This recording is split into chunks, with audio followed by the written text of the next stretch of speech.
Welcome to Confessions Beyond the Food. I'm your host, Nancy Redland. Let's dig in and get inspired.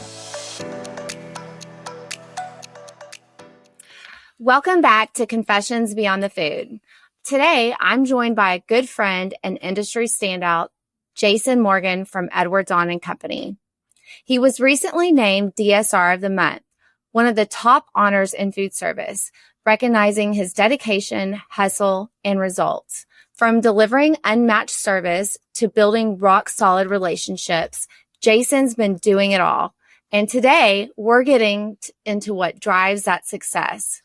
So, all right, DSR of the month. How did it feel when you found out? Well, it was, I would say it's very humbling, certainly very surprising, considering just the level of, DSRs that are out there. I know ones that I work with at Edward On and other companies. So, like I said, it was a big honor to get.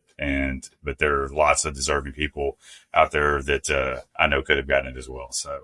Did you do a little happy dance? It was very surprising. I wouldn't say a happy dance. It kind of threw you off because when they sent me the email, it was like, hey, we just want to interview you for this article. Or do you have time? And I was like, yeah, whatever. I didn't know what it was about.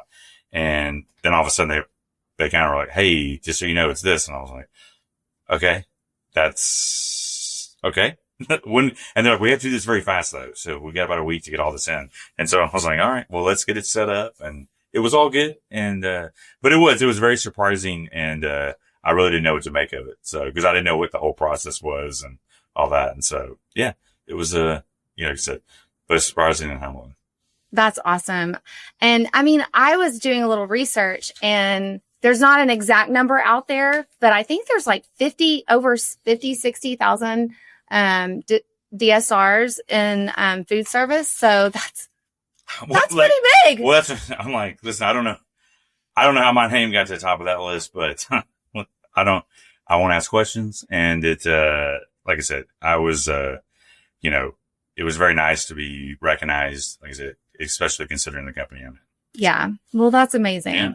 So for people who have no idea what you do, what's a day in your life really look like? What I do, you're wearing a lot of different hats, right? So you're selling, you're a program manager, you're a transportation liaison, you're a credit, you're a credit rep. You have to wear all these hats and there's lots of little details that go into it. And it's just trying to stay on top of each little thing that has to get accomplished and moving it forward. And, it's just a lot of little details. And so I think, for me, it's just trying to kind of stay on top of where my customers are at, projects that are ongoing, and, just making sure that everything's staying in that lane and moving all in the right direction. So. Yeah. I mean, I was a distributor sales rep, before for many years, and there are so many things that you have to do in a day, and no day is ever the same. No day is ever the same. I mean, you try to make it consistent in the sense of to establish, systems and things like that. But, every plan is a good plan until there's a change and there's a fire and something else came up and now you're having to deal with this. And so I think the more you can stay on top of it, with all those kind of things, it makes it a little easier when you do have to pivot off to take care of something that became a 911 or an emergency or whatever it might be. So, yeah. So your background is in operations. So tell us a little bit about what you did before and how that, helped you out in your role today. For sure. I would say I stumbled onto this industry, but I went off to college, didn't really know what I wanted to do. And so started working in restaurants and said, hey, I think this could be something that I enjoy. And so I went to college for it, which that most people don't because they just stay in the industry and just kind of work their way up. But, I loved the restaurant industry. The fast pace, so many things going on at one time. You get to take care of you get to see the service experience from the start to the finish. And, get to be a part of all that. People come and celebrate special events and moments. You get to be a part of it. And so all those things made it exciting for me.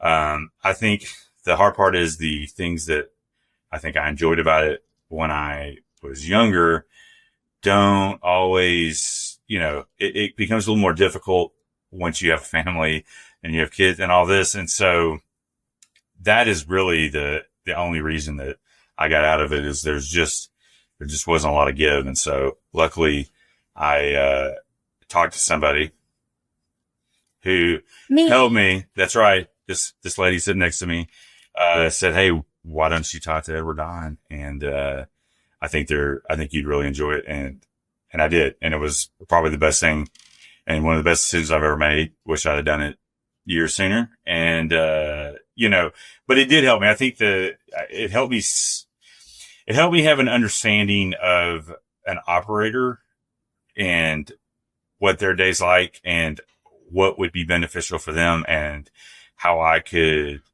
be most helpful in what they're doing. And I think I try to take that approach with everything that I do is from like looking at everything from that customer, from that operator perspective to say like, hey, is this the best way? Is this the simplest way? What can we do to make that process better or whatever it might be? And so I think that's helped me, certainly be successful. And also just being able to kind of talk the language and, the slang and the industry of what things are called and everything else. And so I think all of that just helped give me an edge. I mean, I think there's certainly a lot of stuff that I didn't know and I had to learn, but I think that certainly helped me feel a lot more comfortable, coming into that role and that job. I mean, this guy got in there and he didn't mess around. I mean, you got in there and just, ruled it. I was so excited for you. It was really cool to watch, you starting to, it was only like a year or two later, you had one of the biggest accounts, in the country. So I'm very, very super impressive of that journey. So, well, thank you. Yeah. Thank you. So be real. Okay. What's the toughest part of the job? I think part of it's my own doing and everything else. It's much like just in operations in general is that it's always going, right? There's two things. It's always going. Even though, we might not be opened on the weekend, you still have stuff that's coming across. You still have things, that people have questions about what's going on with this, where's this? And so, when our industry's opened at all hours and all times through holidays and all this and that, I'm like, you kind of are too. And so learning to kind of turn that off and not turn that off makes it, can make it challenging. Right. And then I think when you're in operations, you were very hands on and, you could take care of a lot of things yourself. You switch those hats, but a lot of times it was you that was having to do some of that. And I think learning your part of the whole process, and understanding all the different people that are involved from start to finish from selecting a spec to all the way to it getting delivered and rolled out. It's just, you can't do it all. And so good communication and staying, keeping everybody in the loop and, not getting frustrated if something doesn't go through but just having to really learn that whole process to help expedite, when things have to happen. So. Yeah, it's extremely difficult to fit it all in and you can't do it all. No. And so, that's really difficult. And Jason and I are very similar in the fact where we just can't turn it off, like on vacation and things like that. But no, my wife wishes I could, but yeah, it's an area of opportunity. Yes. Yes. So you've got a wrap for taking care of your customers. So what's your secret sauce to, your relationships? Well, I think, like I said before, first and foremost, trying to look at everything from their customer, try to come from their perspective, look at like what they're kind of going through and where I could be of help. I think it's always, you want to be proactive instead of reactive to everything. And so I think just staying in front of things that are going on and just helping them, with that. And just honestly, there's, most of the time everything goes right. And, but there's times when stuff doesn't, and you just can't be afraid to, take that tough phone call, talk to them about it. Like, be real, solve the problem, and then, get it resolved.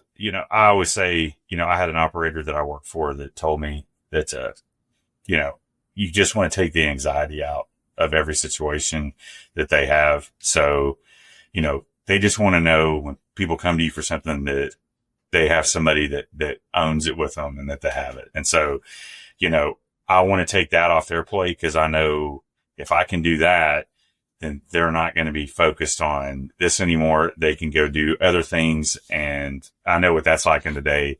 If you're constantly worried if something got done, is this going to get taken care of? And so, with my customers, I think they know if they come to me and they have it, like, it's going to get taken care of, and they don't have to worry about following up and all that, because they know I'm going to take care of it for them.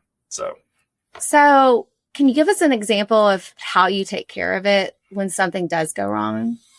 Yeah. I mean, like I said, the first thing is just own it, right? Like, don't make excuses. Don't try to pass off blame. Be very clear what the issue is, how it's going to get resolved. Okay. And understanding the process of like how everything works allows you to know who to contact, how to maybe maneuver around some things to get it done quicker. But like I said, just own it, take it, and, take it all the way to completion. Don't make no assumptions, and just make sure that they know that you've closed that escalation loop or whatever it is, then that, hey, we're here. And so that's really it for me. I as much as I wish you got nothing but great phone calls on how everything went well, I'm like, I think it's what you do in the times when like things don't go well is what really separates you from like being somebody that's a partner in the relationship with your customer, or if you're just, somebody that's, servicing them. Right. So. Yeah. Getting bad news fast to the customer is super important. And so it doesn't get easier, right? Yeah. It's not going to get any better if you wait. Right.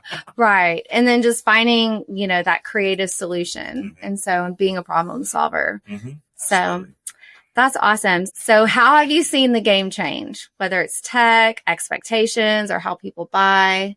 What have you seen change over the last couple of years?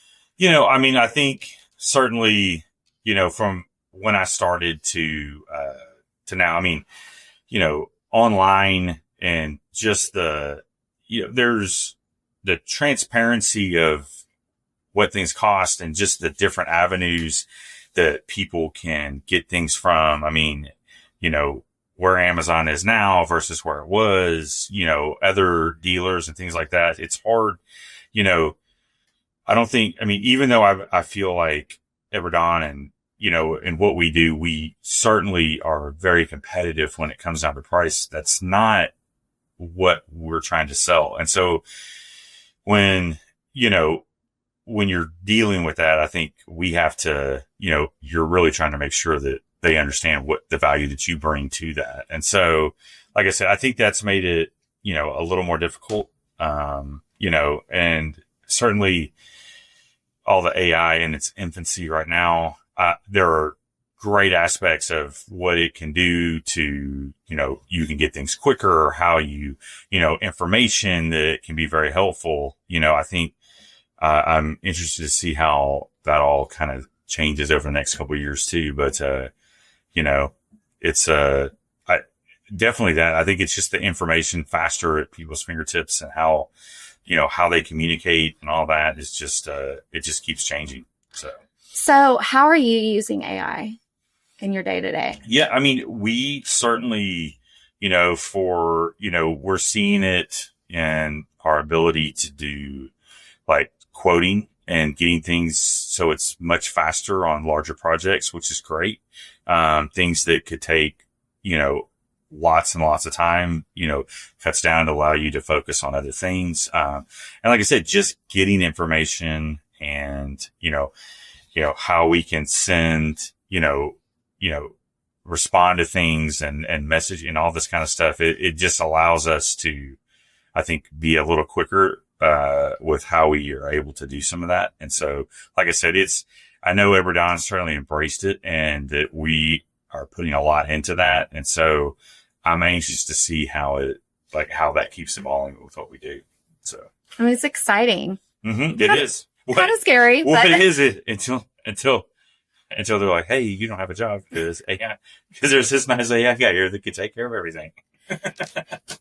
But you just can't replace people. You can't. And I think that's what you have to rely on. I think, I think everybody, there's efficiencies in how you do everything, but I think the relationship of, that person to person, I think that's going to be very hard to ever replace. So. Right. That face to face. I mean, that's why these guys do business with you, is because you basically, help them every day in solving problems, and we try to. Crazy things happen, but just in the way you keep up with, the usage and product usage and the openings and things like that. I don't think AI could do that. No, I think it's hard. There's so many hats. Like I said, maybe one day they can figure out how it all comes together, but with all the different things, there's lots of little things that happen to get to the end result. And so I think it's understanding that and staying on top of all that allows that process and that system to go through. And so it does take all the time. I think the more you do this job, the quicker you get. And, really what I tell people anyways, I don't think I'm not the best at anything, but I know who the best are and who really specialize.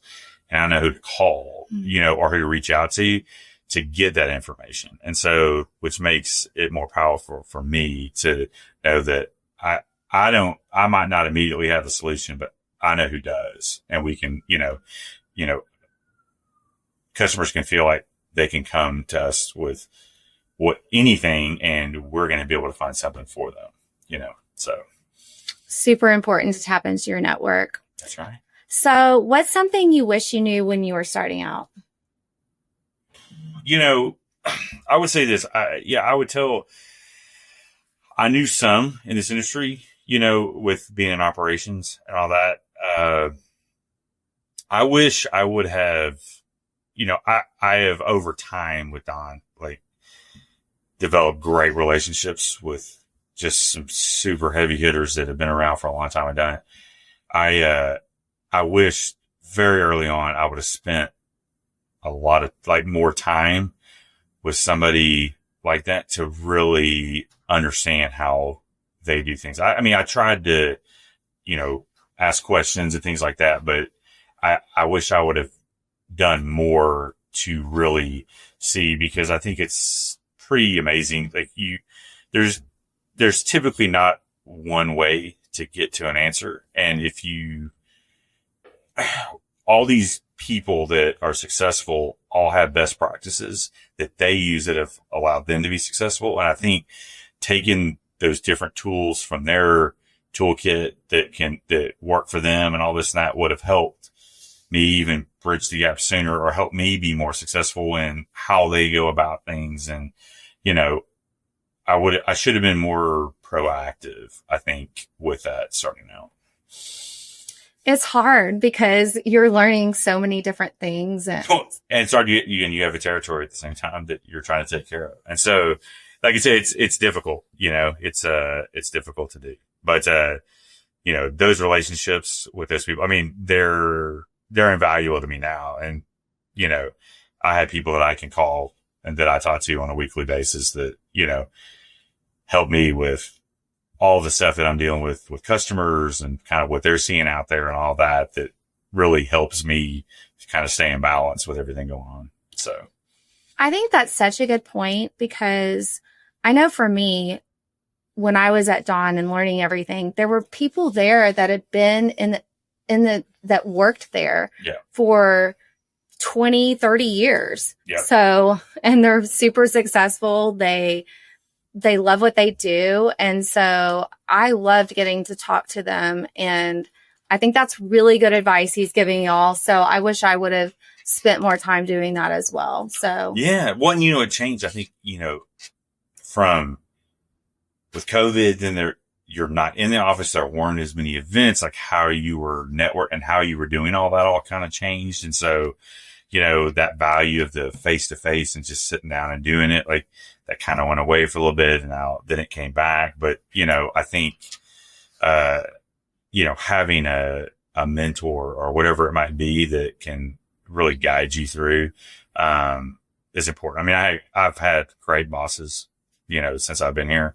And so that make my job super, they help make my job a lot easier, because they help take things off of me, and they also are just great resources and everything that's going on and always fight for me. And so it's, that's also been very beneficial.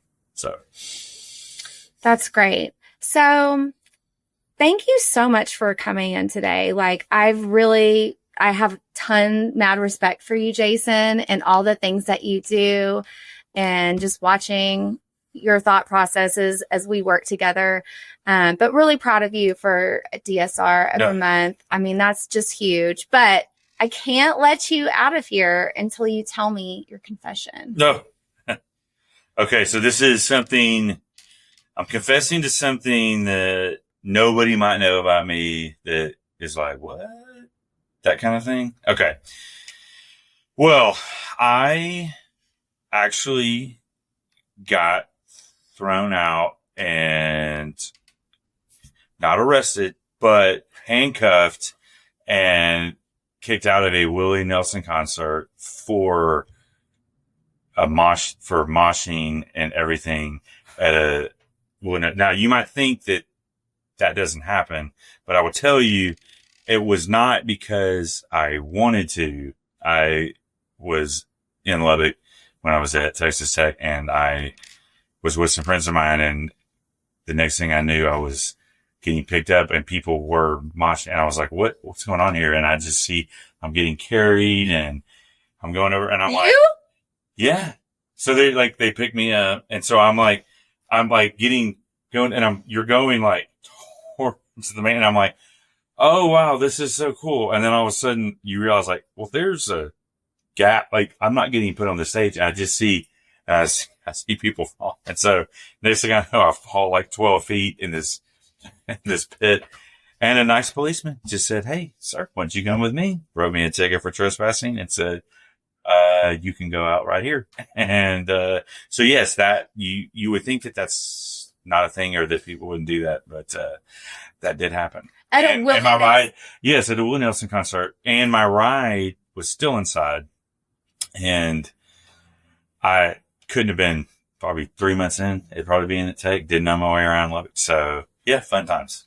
Things you learn in college. Okay. I don't know if you're not watching this, but Jason, I have to ask you, and I kind of know the answer because I know he has a twin brother. Yes.